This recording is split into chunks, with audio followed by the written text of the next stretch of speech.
Murkey Xavier, along with Micoud farmers who occupy the Troumassee Estate area, is pleading with persons to cease from stealing their resources as this causes a major setback in them earning a living. On May 3, 2016, Xavier embarked on his routine duties at his farm when he realized that his water pump, located near the Troumassee River, had disappeared.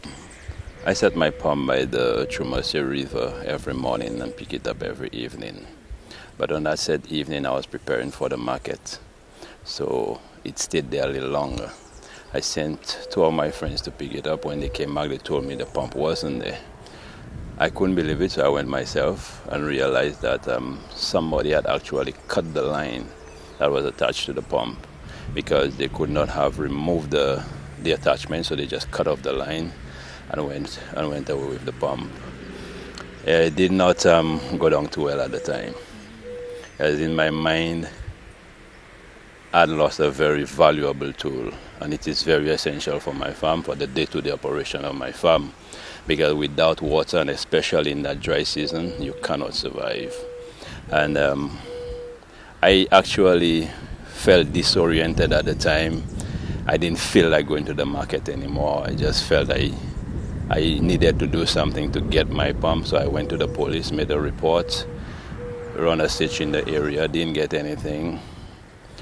At that time I considered, okay, well, it's gone. So I started thinking of how I would get another one. He continued that these persons who rob them have a considerable impact on their livelihoods and also place consumers at risk when they purchase these stolen goods. My message to other farmers out there, we really need to look after each other. A man comes to you with something, excuse me, a man comes to you with something that you know that looks hot, do not engage it. Do not purchase things that you cannot get receipts and you cannot get manuals for.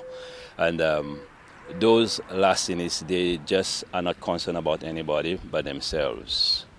And they need to understand the trouble, the heartache they cause farmers when they interfere in the things. Right? You play with my livelihood, my children's bread, because I had to get another $3,000 that I did not have to buy a new pump. Well, I could have budgeted that money to do something else. And I see in my area a lot of people who purchase things from people who do not have farms. They do not run a farm, but they're always in the area selling things. And the sad reality is, no sooner they go to the village with the bag, they come back with it empty. It means that they have a market. Now, if we as community people do not create that market for them, they are not going to thief other people's things. And the farmers at Troumassee, I think we reach a point that we are frustrated, we are fed up about the whole situation. They take our fertilizer, they take our input, they take our even seedlings on my farm, they will take. And I'm sending a message to these people out there that they need not support these larcenies. Xavier is pleading with members of the community and all consumers to support them in being careful when they purchase their goods and local produce, especially when they are at a very low cost. ANNISHA, FANIS, Greatvision News.